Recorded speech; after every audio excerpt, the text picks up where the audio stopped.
Hello guys, welcome to my channel hello home. मैं हूं माया और स्वागत है आपका अपने ही चैनल हेलो होम में, जहां पर मैं आपके साथ गार्डनिंग वीडियोस शेयर करती हूं। ये है जनवरी मंथ, नया साल आ चुका है और आप सबको नए साल की हार्दिक शुभकामनाएं। तो फ्रेंड्स, नए साल में आपके जीवन में ढेर सारी खुशियां आए, आप खूब ढेर सारी उन्नति और तरक्की करें। तो मेरी यही शुभकामनाएं हैं कि आपके गार्डन में ढेर सारे फ्लावर्स खिले, ढेर सारे प्लांट्स हो। जैसा आपने अभी तक सोचा है और बना नहीं पाए हैं, वो सब कुछ आप इस साल के अंदर अपने गार्डन में बना लें, अपने सपनों का गार्डन तैयार कर लें। तो फ्रेंड्स, चलिए ये जो वीडियो है उस टॉपिक पे आते हैं। तो आज के वीडियो का जो हमारा टॉपिक है वो है कि जनवरी मंथ में हमने हमारे गार्डन में कौन कौन से काम करने हैं। तो आज का जो टॉपिक है वो है कि जनवरी मंथ में हमारे गार्डन में हमें कौन कौन से काम करने होते हैं। वैसे तो मैंने लास्ट मंथ भी एक वीडियो शेयर किया था जिसमें मैंने बताया था कि लास्ट दिसंबर से लेकर जनवरी में हमें कौन से काम करने हैं, बट आज मैं फिर से ये वीडियो लेकर आई। इसलिए लेकर आई क्योंकि हर मंथ हमें हमारे गार्डन में काम करने की ज़रूरत होती ही है और कुछ लोगों ने वो वीडियो देखा होगा, बट कुछ ने जिन्होंने नहीं देखा है और बिगनर्स हैं या फिर गार्डनिंग को पसंद करते हैं, तो वो इस वीडियो से जानकारी ले सके। साथ ही आज हुई है बारिश, तो इसलिए भी मैंने ये वीडियो बनाना बहुत इम्पोर्टेंट समझा और आपके साथ शेयर करती हूँ। वैसे मैं हर मंथ एक गार्डन वर्क वीडियो हमेशा ही शेयर करती रहती हूँ ताकि आप अपने गार्डन में उस हिसाब से काम कर सकें। तो चलिए देर ना करते हुए सब आते हैं अपने टॉपिक पे। तो जो हमें सबसे पहला काम करना है वो सबसे पहला काम है कि जैसे अभी जनवरी है और धूप कम आती है, तो हमें हमारे प्लांट को कितनी सनलाइट देने की ज़रूरत है। क्या हम हमारे प्लांट को छाया में रखें? बिल्कुल नहीं, छाया में नहीं रखना है, हमेशा धूप में ही रखना है, चमकती हुई धूप में। जनवरी है तो धूप कम आएगी, तो भी आपने प्लांट को खुले में रखना है जहाँ पर उसे अच्छी हवा लग सके। अगर धूप नहीं भी आती है और हवा पानी अच्छी लगती रहे तो प्लांट तब भी सरवाइव करते हैं और आपको ढेर सारे फ्लावर्स देते हैं।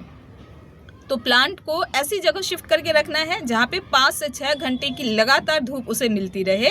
कुछ प्लांट को आपने समझना है कि कुछ को 2 से 3 घंटे की धूप भी चाहिए, तो ऐसी जगह पर प्लेस कर दें, और जिन्हें लगातार 6 घंटे की 7 घंटे की धूप चाहिए तो ऐसी जगह पर प्लेस करें। बट धूप हर प्लांट के लिए ज़रूरी है। तो पहला पॉइंट आपने जान लिया। आते हैं हमारे दूसरे पॉइंट पे। तो जैसे कि हमारे गार्डन में ढेर सारे प्लांट्स हैं और सभी प्लांट की रिक्वायरमेंट जो होती है वो अलग अलग होती है। किस चीज़ को लेकर? वाटरिंग को लेकर। हमारा दूसरा पॉइंट वाटरिंग। तो प्लांट को वाटरिंग कैसे करना है?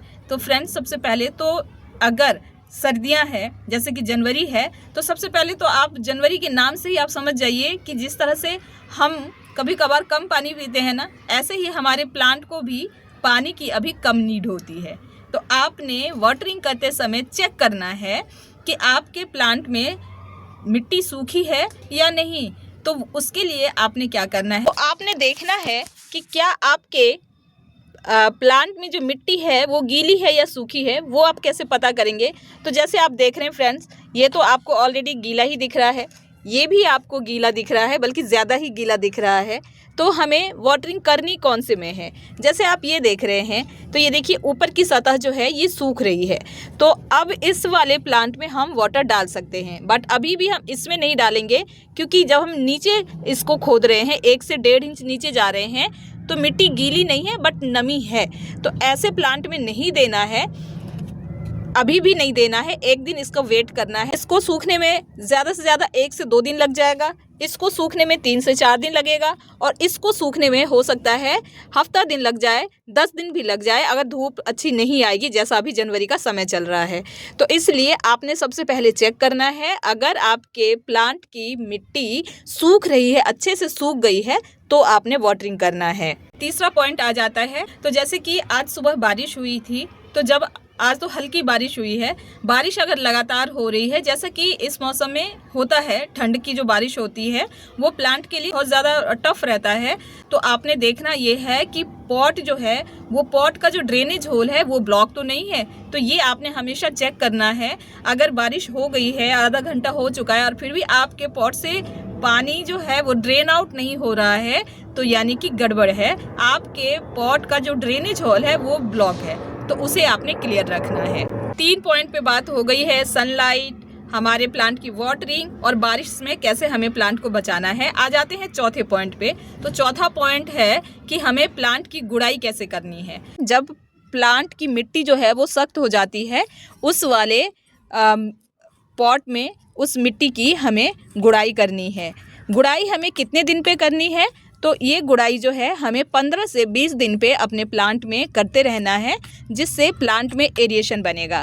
होगा क्या कि जब हमने इस तरह से गुड़ाई कर दिया है तो जो मिट्टी है वो लूज़ हो गई है। मिट्टी लूज़ होने की वजह से जो भी एयर है वो प्लांट की जड़ों तक अच्छे से पहुंच पाती है, तो इस वजह से हमारा प्लांट जो है वो हेल्दी ग्रोथ करता है। अब आ जाते हैं हमारे 5वें पॉइंट पे। तो 5वां पॉइंट है कि हमें प्लांट की प्रूनिंग अभी करनी है या नहीं करनी है।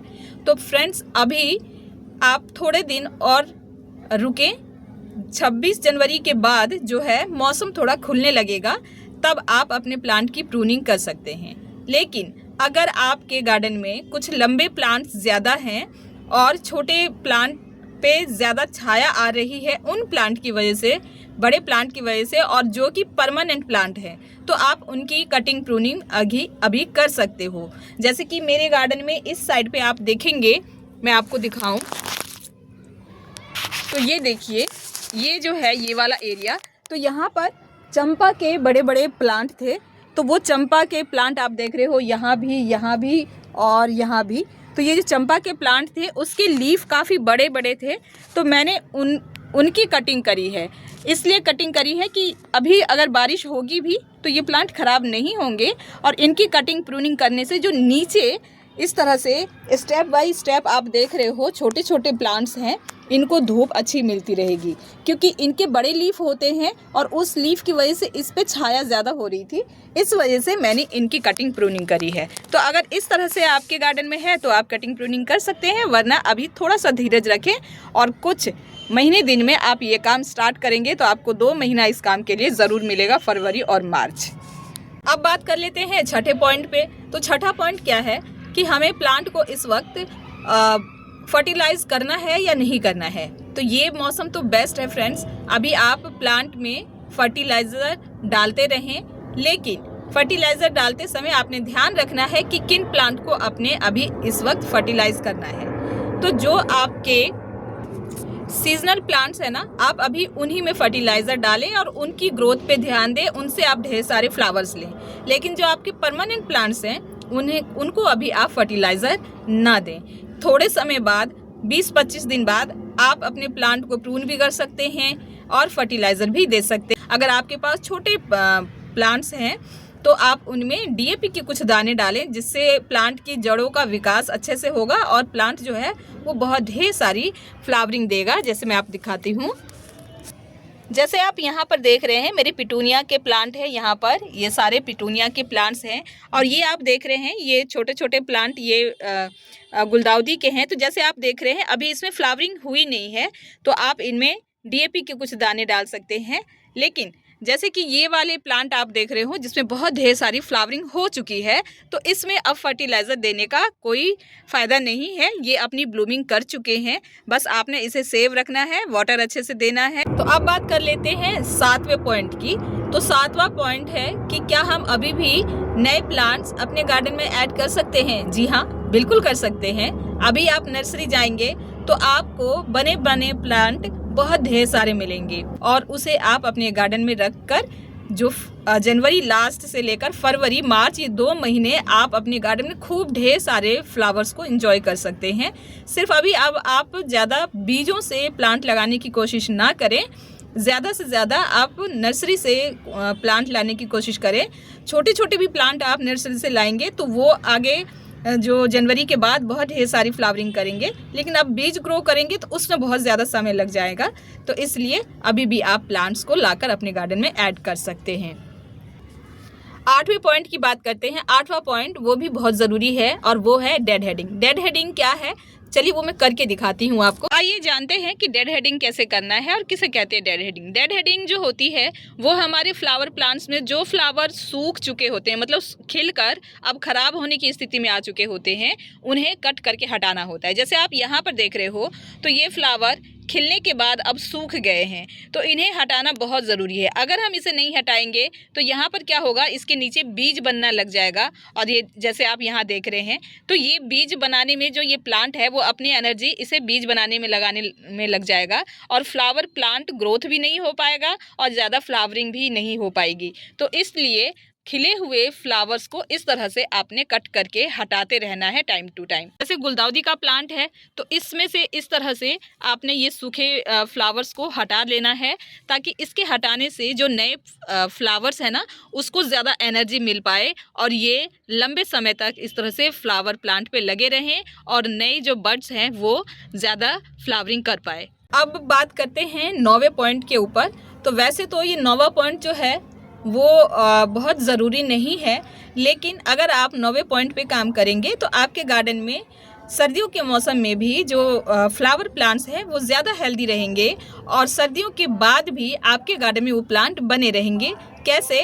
तो वो जो 9वां पॉइंट है वो है सही पॉट का चुनाव करके।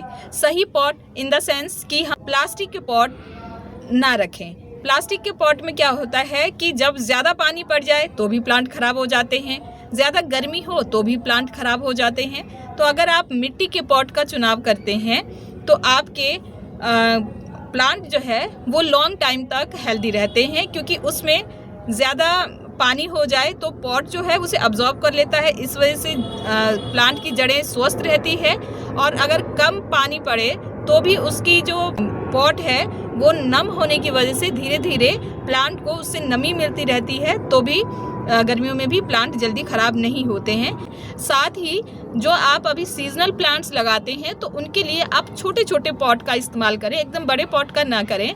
छोटे पॉट में आपके फ्लावर प्लांट जब फ्लावरिंग करते हैं और वो एकदम बुके की तरह दिखते हैं तो वो ज़्यादा खूबसूरत दिखते हैं। 10वां पॉइंट जो है फ्रेंड्स वो है गार्डन की साफ़ सफाई, क्लीनिंग करना। तो हर मौसम में हर टाइम पे क्लीनिंग एक बहुत इम्पॉर्टेंट रोल निभाता है, क्योंकि अगर हम गार्डन को क्लीन रखते हैं, गार्डन का जो जहाँ से हमारा पानी निकासी होता है, जो ड्रेनेज होल होता है हमारे टेरेस का या जहाँ कहीं भी, तो वो अगर क्लियर रहता है तो एक तो सबसे पहले जैसे अब बारिश अचानक से कभी भी आती है इस मौसम में, तो आपका जो ड्रेनेज होल ब्लॉक नहीं होगा तो उस वजह से आपके टेरेस पे सीलन की दिक्कत नहीं आएगी। क्योंकि अगर मान लीजिए रात का समय है और आपको पता नहीं लगा, बारिश बहुत तेज़ आई और अगर ड्रेनेज होल ब्लॉक हुआ तो सारा पानी जो है वो इकट्ठा हो जाता है और जिसकी वजह से आपके टेरेस वगैरह पे जो है वो सीलन आ सकती है। तो अगर आप क्लीन रखेंगे तो ये समस्या नहीं आएगी। और साथ ही साथ क्या होता है कि जहाँ कहीं भी थोड़ा सा भी पानी रुक जाता है तो वहाँ पर फंगस की समस्या आती है। तो अगर आप साफ़ सफाई रखेंगे तो कोई भी फंगस नहीं होगा, कोई कीट इस तरह से कोई कीड़े मकोड़े नहीं पनपेंगे वहाँ पे जो आपके प्लांट पे जाकर आपके प्लांट को नुकसान दे सके। तो ये जो 10वां पॉइंट है वो है क्लीनिंग का। तो आज हमने बात करी कि जनवरी मंथ में हमें ऐसे कौन से 10 काम करने हैं जिससे हमारा गार्डन स्वस्थ, हमारे प्लांट स्वस्थ और हमारे गार्डन में ढेर सारी फ्लावरिंग हो सके, उसके बारे में। आई होप ये जनवरी गार्डन वर्क वीडियो आपको पसंद आया होगा। अगर मेरा वीडियो आपको पसंद आया है तो मेरे वीडियो को लाइक करें, शेयर करें उन सभी फैमिली मेम्बर्स, फ्रेंड्स के साथ जो गार्डनिंग करना पसंद करते हैं, नेचर लवर हैं, फ्लावर लवर हैं, प्लांट लवर हैं।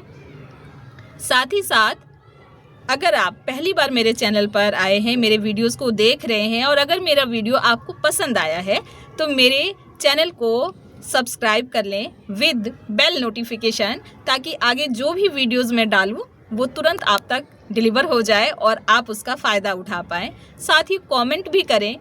आपका कमेंट मेरे लिए बहुत ही महत्वपूर्ण है, क्योंकि जब आप अच्छे अच्छे कमेंट्स करते हैं तो मेरा उत्साह बढ़ता है और भी नए वीडियोस बनाने के लिए, आप तक उन वीडियोस को पहुंचाने के लिए। तो इसलिए कमेंट भी करें। वीडियो को एंड तक देखने के लिए, अपना कीमती समय देने के लिए थैंक यू फ्रेंड्स।